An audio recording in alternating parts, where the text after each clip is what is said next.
Alô, alô, salve, salve, queridos amigos da TV Sounic, da TV 247, bem-vindos ao terceiro programa de hoje da TV Sounic. Estou falando de São Paulo, ao vivo. Hoje é sexta-feira, 20 de setembro de 2019, aqui no Alto do Sumaré. Como estão vocês? Tudo bem aí? Vamos chegando. Quem foi o primeiro? Salomão Cavalcante. Bom dia, boa tarde. Olha, aliás, a grande frase de hoje foi da Fernanda Montenegro. Vocês lembram do que falou a Fernanda Montenegro hoje? Numa das entrevistas, porque ela estava lançando a autobiografia dela, perguntaram a Fernanda Montenegro: o que você diria ao presidente Bolsonaro se encontrasse com ele? E ela respondeu: se fosse de dia, diria bom dia. Se fosse de noite, diria boa noite. Genial, Fernanda Montenegro, que olá, Antônio Mário de Souza, de São Sebastião. Olá, tudo bem aí? Como está você? São Sebastião, a terra das praias lindas, do mar calmo. Enquanto vocês estão aí chegando, eu queria tocar em dois assuntos principais, né? Primeiro é o assunto do caloteiro, Bolsonaro caloteiro, hashtag Bolsonaro caloteiro, que a história é a seguinte: o Chico Buarque ganhou o prêmio Camões, o maior prêmio da literatura em língua portuguesa. O júri é formado por brasileiros, portugueses, senegaleses e Cabo Verde, Angola, se não me engano, alguns países da África, Portugal e Brasil. É um prêmio importantíssimo. O prêmio é de 100 mil euros. Metade do prêmio quem dá é Portugal, metade do prêmio é o Brasil. Pois bem, esse ano ganhou Chico Buarque, premiado por esse júri internacional. Chico Buarque dispensa apresentações. Primeiro fato: Chico Buarque ganhou o prêmio Camões e Bolsonaro não se manifestou. Ministério da Cultura, nem existe mais, agora chama-se Ministério da Cidadania. Também não se manifestou, foi em brancas nuvens e tal. Na semana passada, o Itamaraty proibiu um filme sobre Chico Buarque. Vejam só que absurdo. Vetou num festival lá de Montevidéu, coorganizado pela Embaixada Brasileira do Uruguai. E agora, Chico Buarque ganhou o prêmio. O presidente de Portugal já fez a parte dele, assinou o diploma, ou seja, já deu, né, a parte dele do cheque, 50 mil euros.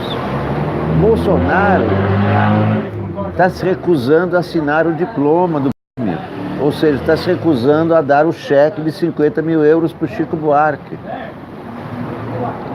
Vocês acreditam nessa história? Mas é verdade. Ele não vai tirar esses 50 mil euros de outro lugar. Não, já estão lá.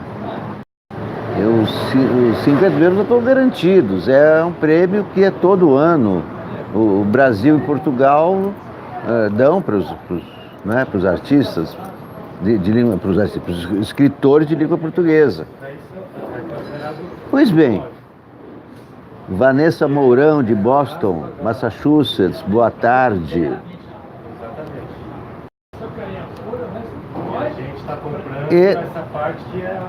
Ele se recusa a assinar o cheque do Chico Buarque.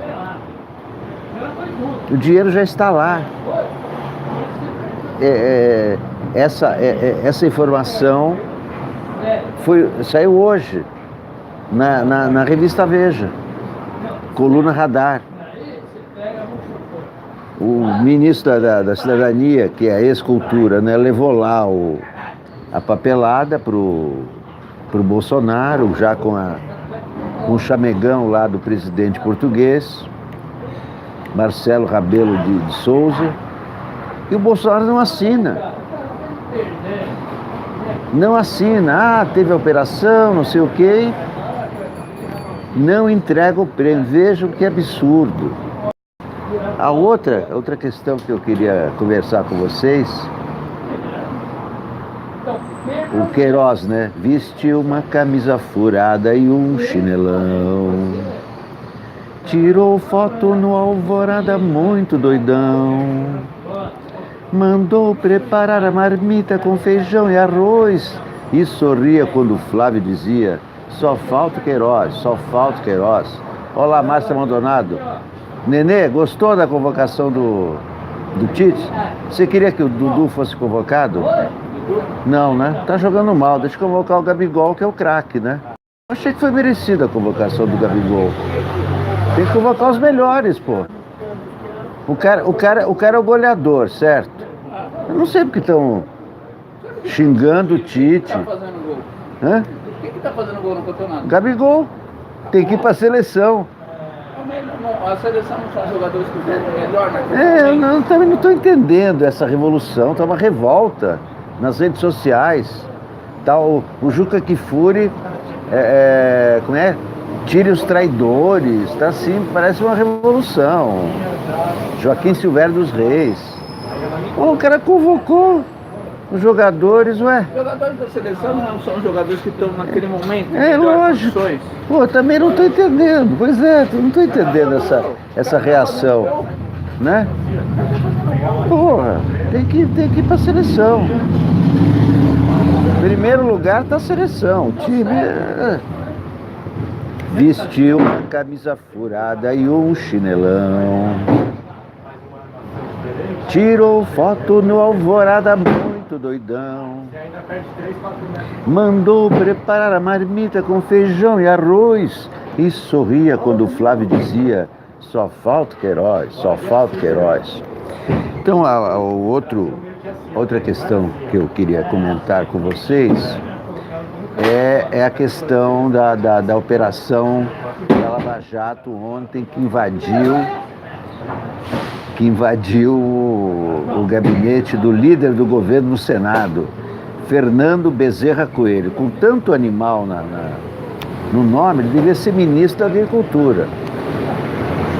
Fernando Bezerra Coelho, mas não é ministro da Agricultura, ele é líder do Senado. Pois bem, ontem a Lava Jato invadiu o gabinete dele, autorizada pelo ministro Luiz Roberto Barroso, que não pode fazer isso sem autorização do STF, ministro Luiz Barroso, invadiu lá, pegou os computadores, tudo, os papéis, busca e apreensão, apreende tudo, telefone, cacete, a pretexto de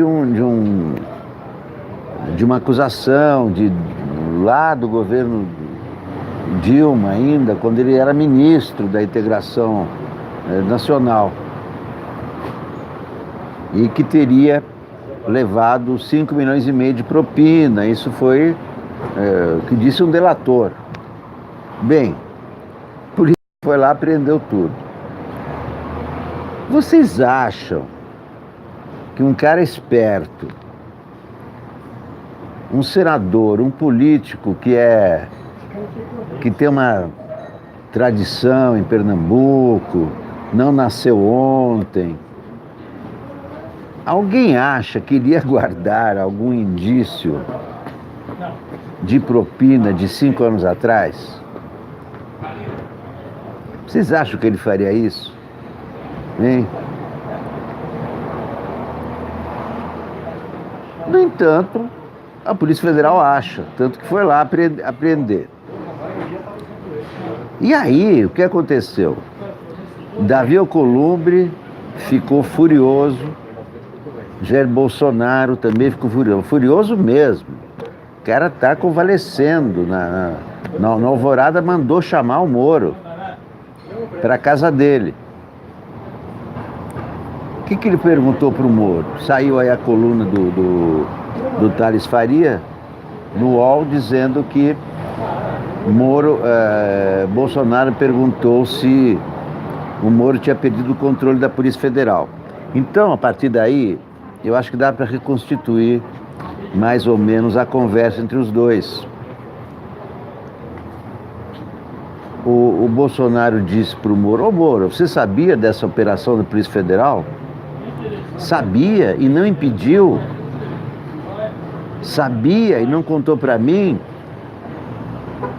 Ou então, se o Moro disser que não sabia, não sabia, então você não tem um controle da Polícia Federal, você viu o que aconteceu? Bem, o Davi Alcolumbre também ficou furioso. Mandou uma petição para o STF para anular tudo, para não anular esse material, quer dizer, impedir que esse material faça parte do processo, né? Subiu nas tamancas. E por que, né, que eles ficaram tão furiosos? O seguinte: se a Polícia Federal, o que a Polícia Federal vai encontrar nos computadores, nos celulares, no material que apreendeu, só podem ser fatos recentes. E fatos recentes dizem respeito à negociação que o Fernando Bezerra Coelho está comandando no Senado pela aprovação do Eduardo Bolsonaro para a embaixada. E essa negociação envolve cargos, envolve o toma lá da cá. Então, o que pode estar nos computadores dele, os celulares dele, é essa negociação de agora, não fatos de 5 anos atrás. Não é? Não é o que diz o bom senso? O que vai ter nos computadores é o que está acontecendo agora. Que pode ter planilha, fulano tal, cargo tal, né? E o Davi Alcolumbre estava nessa negociação junto com o Coelho, com Bezerra Coelho. Estavam os dois nessa. É por isso que ele não quer que o material venha a público. Quer anular tudo, mandou o STF cancelar tudo. Cancela, prende.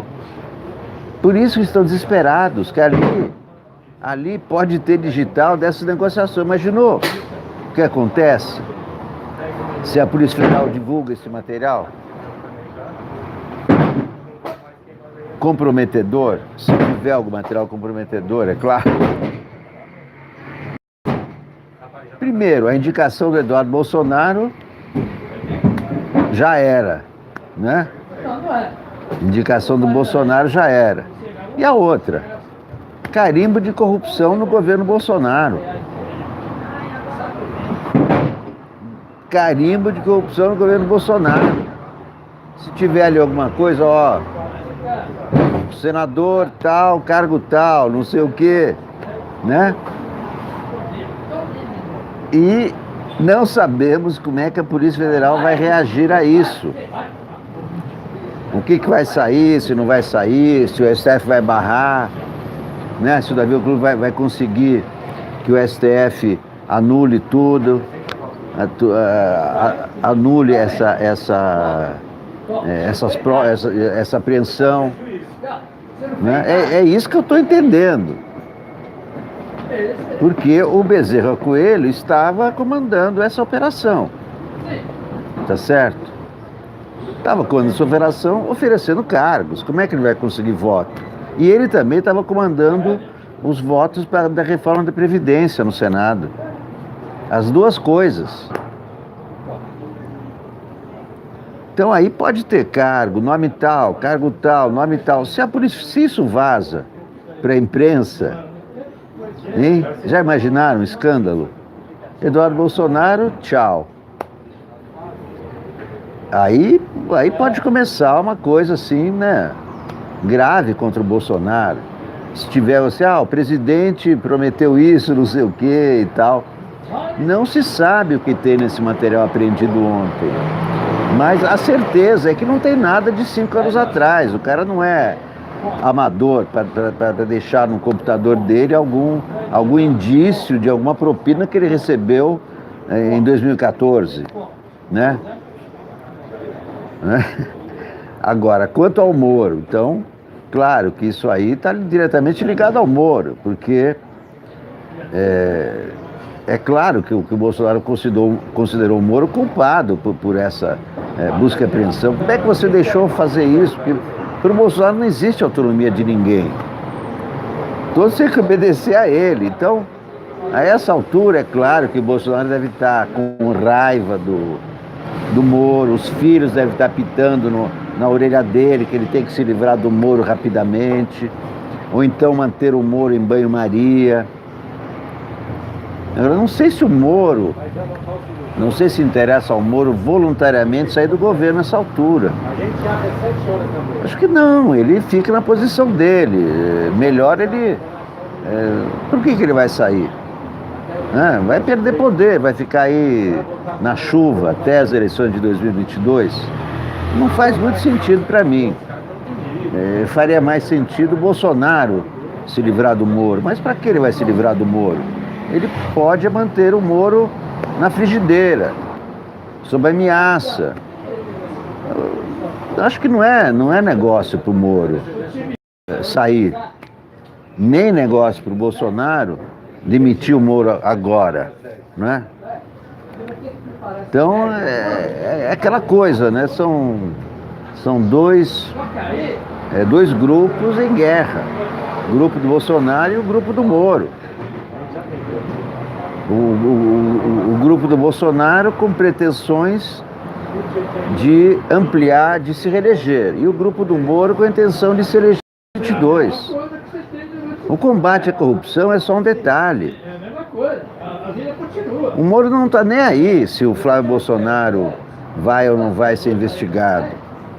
O que ele não pode é mostrar que está protegendo o Flávio Bolsonaro. Daí ele perde completamente a sua moral. Então ele fica em cima do muro, diz que não é com ele. Agora, nos bastidores, o Bolsonaro deve estar sendo pressionado pelos filhos para mandar o Moro embora. Porque é rival dele para 2022, se livra dele, pai, agora, não deixa esse monstro crescer, não deixa, né, cria cuervos, você cria o corvo te come os olhos. Eu não acho que o Moro vai ser voluntariamente. Para quê? Eu acho que não faz parte dos planos do Moro sair do governo. Se ele sai, vai fazer o quê? Palestra durante 3 anos? Até as eleições de 2022? Não. O Moro vai ficar na dele. O Bolsonaro vai ser pressionado pelos filhos. Mas também vai ficar na dele. Eu não acho que o Bolsonaro vai tomar alguma atitude mais agressiva contra o Moro. Porque ele também perde com isso, né? O Moro tem popularidade. E o Moro tem popularidade. Se ele se livra do Moro, perde também. A popularidade dele já está em queda, né? Então não é vantagem para nenhum dos dois um se livrar do outro. A essa altura, um tem que aguentar o outro. É como diz a matéria da Veja, é um casamento. Então tem casamento que o cara aguenta e tal, os dois vão aguentando porque no momento não é possível se separarem, né? Adriana está aí, Augusto, Renato Andretti, boa tarde. Augusto Recoba, sim. Mas olha, Lucas Simões, boa tarde. O que eu virasse extrema-direita? É o seguinte, não tem nada de virar, eu sou como eu sou, isso é um absurdo, eu detesto o Bolsonaro, não tem nada de bolsomito, detesto. Esse cara faz mal ao país, faz mal a todos, inclusive que gostam dele como você. É um torturador, quem gosta de torturador... Você já viu o torturador? Eu vi no doicode. Ele é um covarde. Você que tem que deixar de ser de extrema-direita, viu? Nem sei o teu nome aí. Você que tem que parar de ser de extrema-direita. Sabe o que é extrema-direita? É morte. Você quer matar alguém? A extrema-direita quer isso. Na Alemanha é matar os judeus, agora quer matar petista.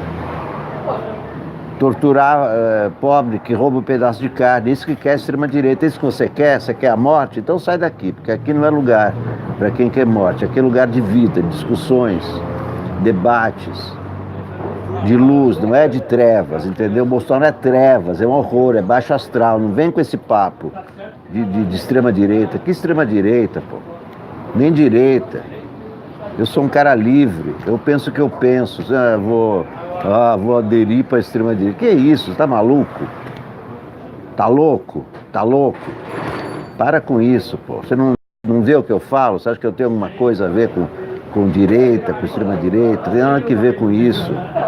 Eu tenho que ver com liberdade, entendeu? Liberdade, paz, amor, prosperidade, entendimento, equilíbrio, sem censura. Eu sei o que foi a censura. Você acha que eu vou aderir à censura agora? Sai daí, seu bolsonarista. Não me venha, não quero que você goste de mim nada. Tá legal?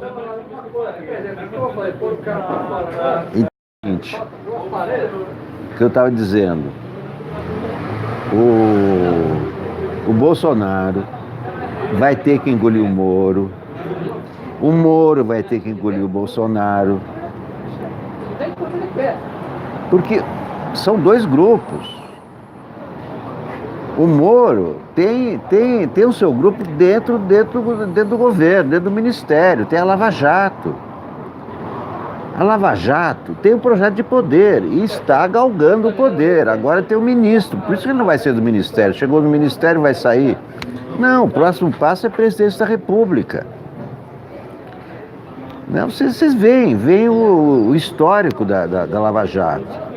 Primeiro destruíram o PT, botaram o Lula na cadeia. Destruíram o PSDB, vocês viram a votação do Alckmin, 4%. Então, destruíram os dois principais partidos que estavam no comando do país desde a redemocratização, porque eles também provocaram a redemocratização. Esses do PSDB estavam no PMDB, mas eram as mesmas pessoas, eram os tucanos. A Lava Jato quebrou um período histórico, acabou com o PT e com o PSDB. Agora está em luta com o bolsonarismo pelo poder, quer ir em frente. Esse tipo de gente que quer o poder, cada vez quer mais poder. Por isso que o Moro não vai agora que ele tem poder, ele vai abdicar do poder de ministro? Não, só ele vai deixar para o Bolsonaro. Se o Bolsonaro quiser demiti-lo, aí ele vai ser como vítima. É por isso que o Bolsonaro também não pode fazer isso. Porque se o Bolsonaro demite o Moro cresce. Se o Moro se demite do governo, ele fica menor. Porque aonde que ele vai aparecer? Vai dar entrevista o tempo todo? Vai dar palestra o tempo todo? Não tem como aguentar 3 anos no relento antes da eleição. Então, para mim, não vai nem o Moro pedir o chapéu, nem o Bolsonaro vai demitir o Moro. Eles vão ficar nessa, aquele casamento que os dois brigam, mas acabam dormindo na mesma cama e esquece. Deixa pra lá. Não é? Porque nenhum dos dois interessa. Se Bolsonaro demite o Moro, perde a popularidade do Moro, que interessa a ele ainda manter alguma coisa, né? Se o Moro sai, ele perde poder e ele tem um grupo atrás dele. Não é também o Moro que decide sozinho, são os lavajatistas. Eles chegaram ao ministério do Bolsonaro, ajudaram a eleger Bolsonaro, agora ganharam o ministério, ganharam cargos no governo importantes, bem remunerados. O governo tem os militares e tem os lavajatistas. Então não é sozinho, ele não toma uma decisão sozinho, ele tem um grupo por trás dele. Não vai ele pedir o chapéu, vai pra rua, vai fazer o quê? Vai pra Curitiba? Vai ficar sem nada? Pensa bem. O cara era o juiz mais famoso do Brasil, né? Apesar de não saber falar nem cônjuge, né? Mas era o juiz mais famoso do Brasil. Abdicou de ser juiz e não pode voltar a ser juiz. Saiu. Agora, ganhou o Ministério da Justiça, o Ministério Santíssimo. Você acha que ele vai sair depois de 9 meses? Não vai sair. Não vai sair. Mesmo que seja votada a suspeição dele pelo STF, no caso Lula. mesmo que o Lula saia da cadeia e tudo, ele não vai sair. Não interessa ao Moro sair, ele tá em busca do poder. Ele está em busca do poder. A Lava Jato destruiu várias empresas, destruiu empregos.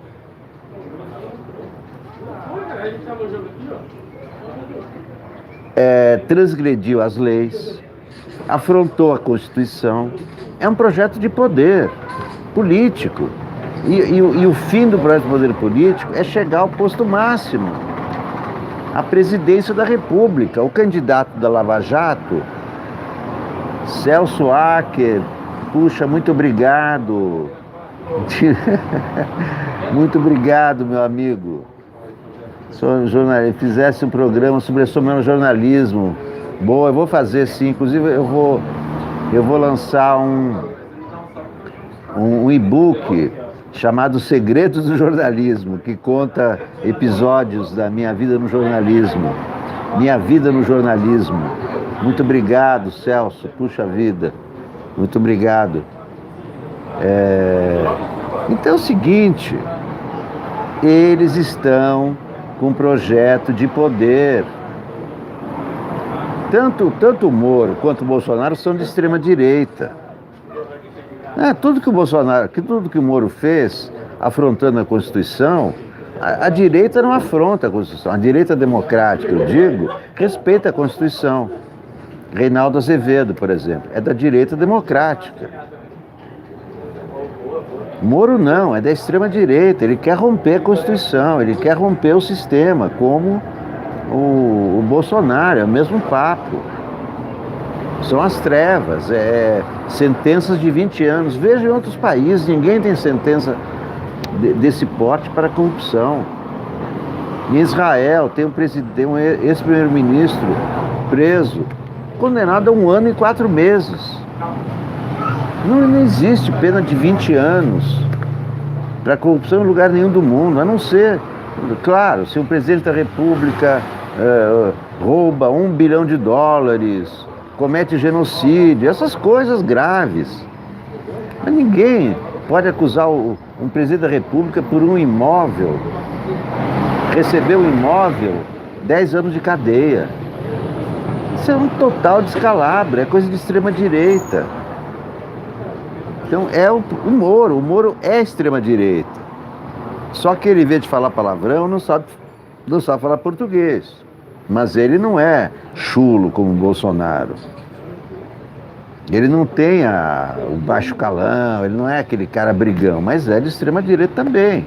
É outro estilo de extrema direita. É mais quieto, mas a cabeça dele é de extrema direita. Basta ver todo o currículo dele, tudo que ele diz, tudo que ele escreveu. Ele é um cara de extrema direita e ele quer o poder. Ele e o grupo dele, que são os lavajatistas. Vanessa Mourão, você quer ler meu livro sobre o jornalismo? Eu vou preparar. Semana que vem vou lançar A Última Batalha de Napoleão, a peça de teatro que eu escrevi baseada nos jornais da época, 1815. Tem discurso do Napoleão, discurso do Duque de Wellington, descrição da Batalha de Waterloo pelo Marechal Ney, que comandou a operação e depois foi condenado à morte por traição. O Marechal Ney, tem lá o Marechal Ney na cadeia. O Napoleão sendo deportado e se recusando a ir para Santa Helena. Tem os diálogos do Napoleão com os ingleses. Ele querendo pedir clemência à Rainha Vitória. E o Napoleão disse: vocês poderão até levar meu corpo para a ilha de Santa Helena, mas nunca levarão minha alma. Tem essas frases grandiloquentes. E são frases que eu vi nos jornais da época. Porque em 1815, os jornais eram muito detalhistas, né? Não tinha rádio, não tinha televisão. Os jornais tinham que detalhar tudo. Então tem tudo que aconteceu depois da Batalha de Waterloo. E, inclusive, a Batalha de Waterloo, ele conta como Napoleão perdeu a guerra. como ele foi derrotado pela retaguarda, né? Aquela coisa famosa do Napoleão, né? A retaguarda, né? Ele deixou a retaguarda desguarnecida e vieram os ingleses, mais os alemães, né? Ele também lutava contra todo mundo, resolveu declarar guerra à Europa, né? Queria ser o bambambam do mundo. São esses malucos, né? Que chega um dia eles dançam. Porque tem uma coisa, nem todo louco é tirano, mas todo tirano é um louco. Não tenho dúvida, o cara que quer dominar o mundo, o cara que quer dominar o Brasil, é louco. Era o Napoleão. Trouxe desgraça, conquistou e dançou. Foi para a ilha de Santa Helena. Mas foi assim com empregados, não é que foi jogado na ilha de Santa Helena, não. Tinha empregados, cozinheiros e tal, com toda, né, tinham... Não enforcaram Napoleão, não decapitaram Napoleão. Botaram a culpa no Marechal Ney. E aí vocês vão ler também. A última noite do Marechal Ney com o padre, se despediram da mulher. É a minha primeira peça de teatro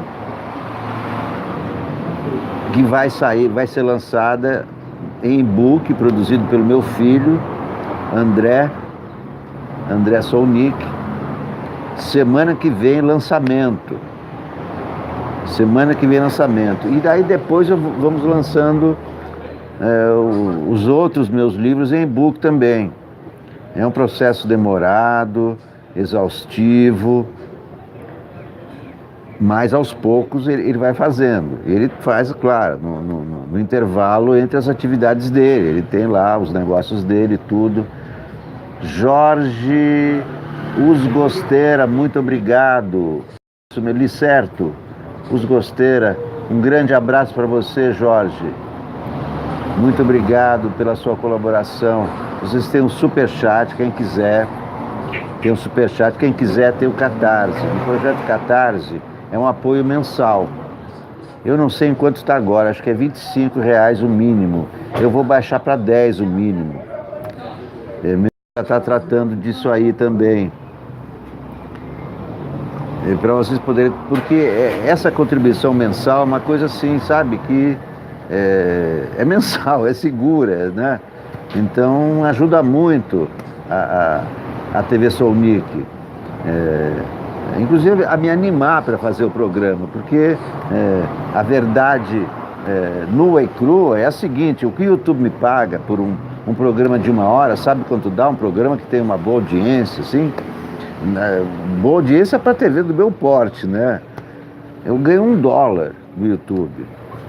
E não é do YouTube, claro, é o repasse dos anúncios que são faturados no meio do vídeo, quando o vídeo se transforma, né, quando ele fica gravado. Então, a minha remuneração vem mesmo do Superchat, dos amigos generosos e do Catarse. E eu vou lançar outros projetos no Catarse, vou lançar um crowdfunding com outros livros para, enfim, agitar, né, ativar aqui a TV Solnick, para continuar conversando com vocês, né, todos os dias, várias vezes por dia. Quem não puder contribuir, tudo bem, não precisa ficar preocupado nem nada. Aí é uma colaboração espontânea de quem pode, de quem tem, de quem está afim. Quem não tem, continua fazendo.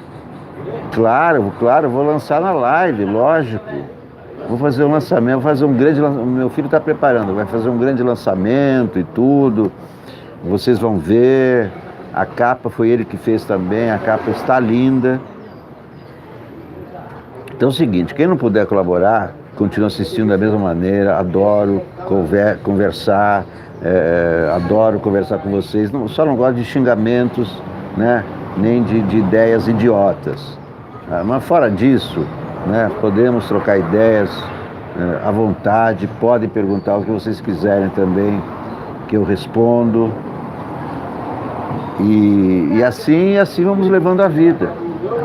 E assim vamos levando a vida, né? Tentando entender o que está acontecendo. O que está acontecendo no Brasil é uma coisa muito inusitada. Eu, nos meus 60 anos que eu moro aqui, nunca vi, e ninguém viu também aqui, que nunca se elegeu um presidente autoritário. Os presidentes até agora que foram eleitos, um era mais ou menos, outro bom, era ruim, mas ninguém era autoritário como esse cara, de extrema direita. Eu não sei como é que as pessoas votaram nele. Não perceberam que ele queria tirar a liberdade dos outros? Porque o que a extrema-direita quer é tirar a liberdade. É a primeira coisa que faz a extrema-direita. A primeira coisa que o governo autoritário faz é tirar a liberdade. A liberdade de ir e vir, a liberdade de expressão, a liberdade de pensar. Por isso que tem que ter pensamento único. Por isso que tem que ter WhatsApp, lavagem cerebral, para todo mundo pensar igual. Para todo mundo repetir o que fala o presidente, como se ele fosse a fonte da verdade. É o contrário de um governo democrático. O governo democrático dialoga com a sociedade. O governo autoritário impõe à sociedade. Olha, vocês têm que fazer isso, é assim que eu quero, isso está proibido, assim não pode. Isso é o governo autoritário. Será que as pessoas que votaram nele não sabiam que ele era assim? Se não sabiam, estão sabendo agora. E nunca foi eleito um presidente com esse estilo. Nunca. Teve ditadores, mas não foram eleitos. O Getúlio, quando Estado Novo, não foi eleito. Depois foi eleito já na democracia, em 1950. Mas o Brasil nunca tinha eleito um presidente autoritário como esse, que está fazendo um governo autoritário, afrontando a Constituição todos os dias. Porque o que nos garante a democracia? A Constituição, o Congresso livre, o STF livre, a imprensa livre. É isso que nos garante a nossa liberdade. Democracia é sinônimo de liberdade. Essa é a primeira definição. Democracia é liberdade. Tirar a democracia é tirar a liberdade. Na ditadura pode invadir tua casa. A polícia entra na tua casa. Na democracia não. Só entra com mandado judicial.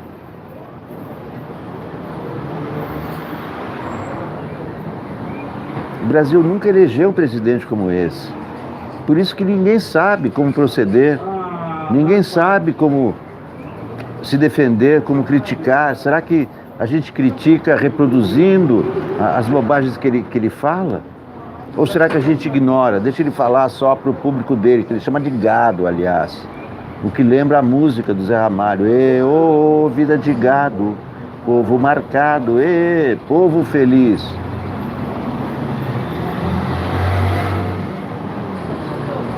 Então acho que está na hora das pessoas que ainda não perceberam, perceberem o que o Bolsonaro está projetando para nós. Ele está tirando a liberdade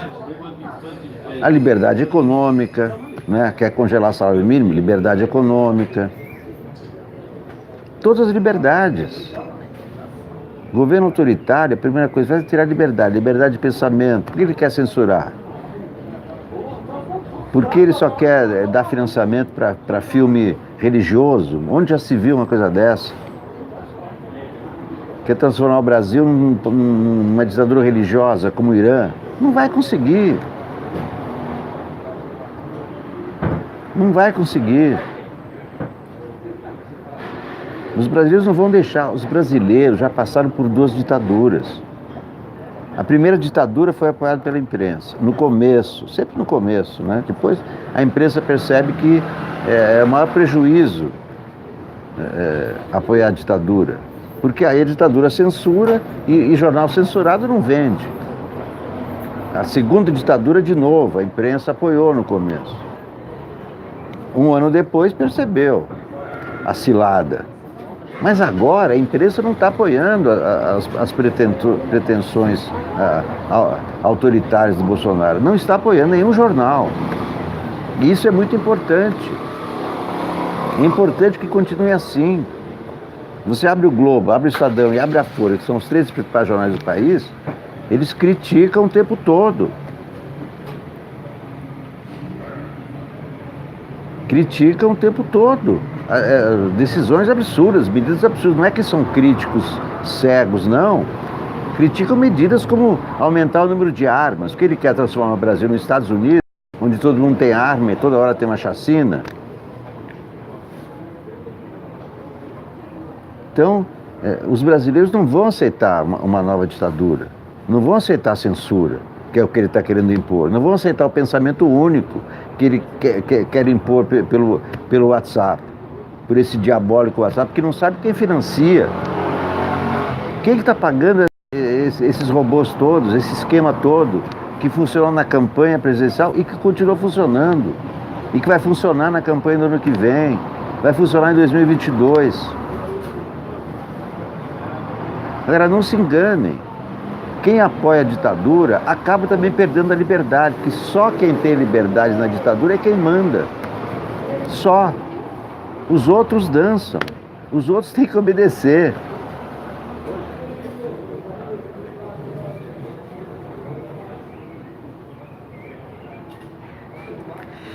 É isso aí, é duro, viu? É duro, é difícil.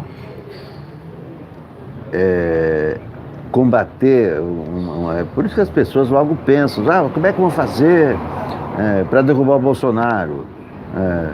Impeachment? Vocês acham que tem voto para o impeachment? Não tem, mas poderá haver. O presidencialismo tem esse grande problema. O presidencialismo, você elege o presidente, tem que esperar 4 anos para eleger outro. No parlamentarismo é muito mais ágil. A Itália era de direita, de extrema direita, né? Não deixava entrar imigrante no território, etc, etc. O governo virou, agora é de centro-esquerda. Em Israel também está acabando o período do rei de Israel, Benjamin Netanyahu, está dançando também. Se não for de centro-esquerda, vai ser de centro, mas não vai ser de extrema-direita. A Hungria, que é de extrema-direita, está sendo julgada pela comunidade europeia porque transgrediu e transgride permanentemente o artigo 7º da Constituição da Europa, que os países têm que respeitar direitos humanos, têm que respeitar a imprensa livre, respeitar a alternância do poder, tudo que a Hungria não está fazendo. Então, no parlamentarismo, as coisas podem ser mudadas rapidamente, aqui não. Tem que esperar 4 anos. Agora, não pode esperar sentado, é claro que não. No ano que vem tem eleições. É a primeira oportunidade dos brasileiros dizerem não, de dizer um não rotundo a Bolsonaro nas urnas. Derrotar o Bolsonaro. Isso é 2020, no ano que vem. É o primeiro degrau, a primeira etapa. Se ele sair enfraquecido das eleições do ano que vem, estará mais enfraquecido em 2022. Se ele sair forte, ele se reelege. Ele se reelege, ele está com a máquina na mão. E ele domina a máquina como um autoritário. Então, numa reeleição, ele tem 90% de chance de ganhar.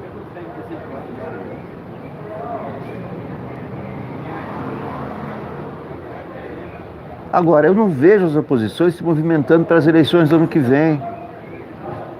As oposições têm que ir unidas para a eleição, escolher o candidato mais forte em São Paulo. Tem que ganhar nas principais capitais, não adianta ganhar lá nos cafundós, com todo respeito aos cafundós. Porque a imprensa está aqui. Tem que ganhar em São Paulo, no Rio, Belo Horizonte, Salvador, as principais capitais. Mas São Paulo e Rio é fundamental. São as 2 maiores cidades. E eu não vejo, realmente não vejo as oposições se movimentando para ganhar as eleições do ano que vem.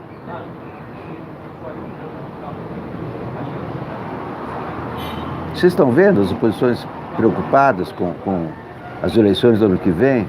Eu não vejo. E eu acho que já tá na hora.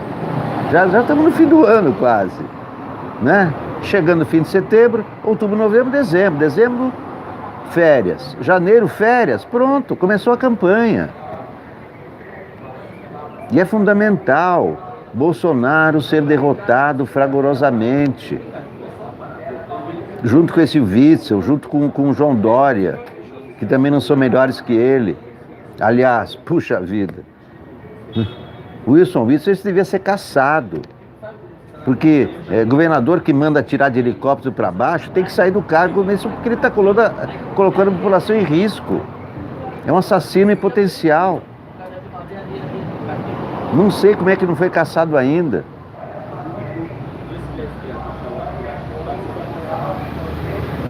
Tinha que sair da vida pública e ser punido ainda, ser denunciado. Como é que se atira de helicóptero? Isso é uma irresponsabilidade, isso é homicídio culposo. Se coloca toda a população em risco. Dá para você avaliar onde vão cair as balas, você atira lá de cima. E isso só se faz no estado de guerra. O Brasil não está em guerra. Isso é Síria. Isso era no Vietnã, quando tinha a guerra do Vietnã. Helicóptero e fuzilava lá embaixo.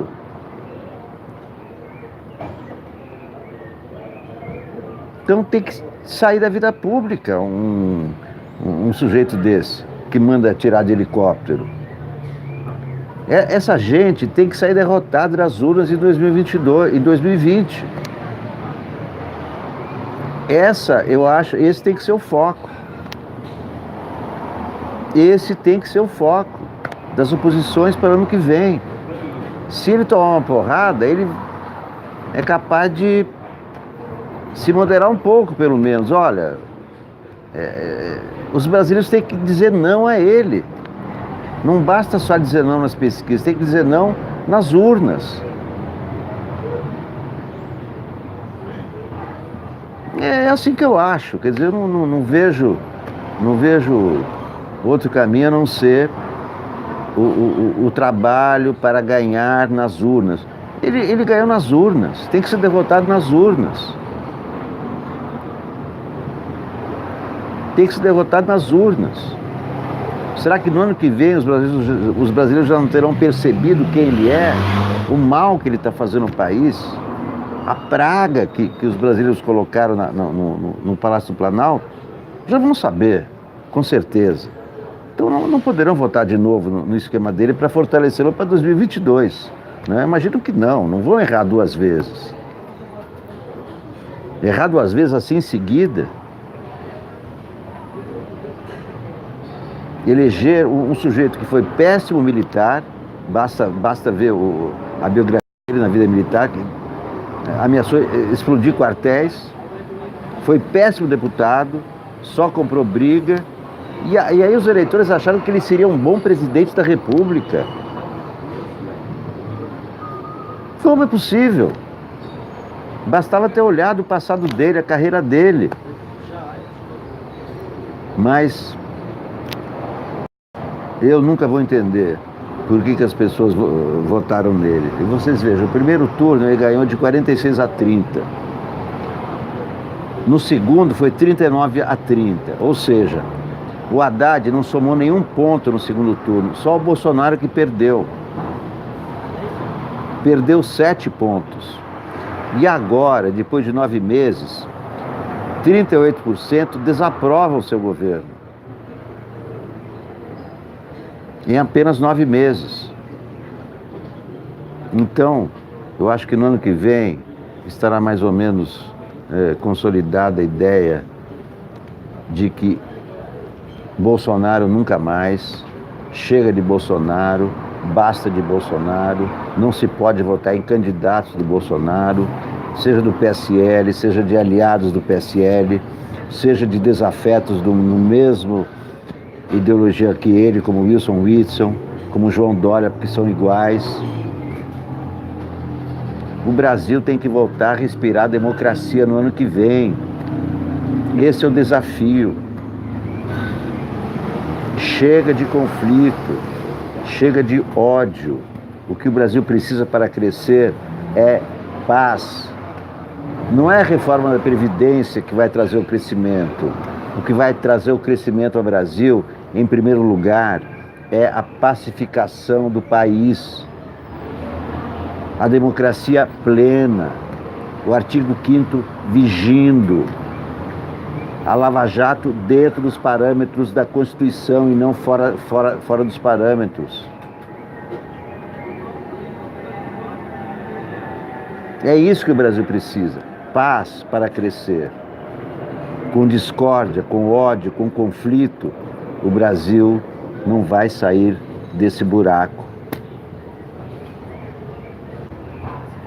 Bom, meus amigos, é isso que eu queria dizer para vocês. Muito obrigado a todos por assistirem. Se inscrevam, se não se inscreveram ainda, por favor, compartilhem, deem likes. Agradeço muito a todos que colaboraram, agradeço a todos que assistiram. Daqui a pouco, às 20 horas, espero contar com vocês na TV 247, onde teremos o Boa Noite 247, onde estarei ao lado do Paulo Moreira Leite, ao lado da Gisele Federici. E depois, mais à noite, eu acho que eu farei, se eu não estiver cansado, né? Se não estiver cansado, farei mais um programa para conversar mais um pouco com vocês. Tá bom? Então, muito obrigado a todos e até mais tarde. Tchau.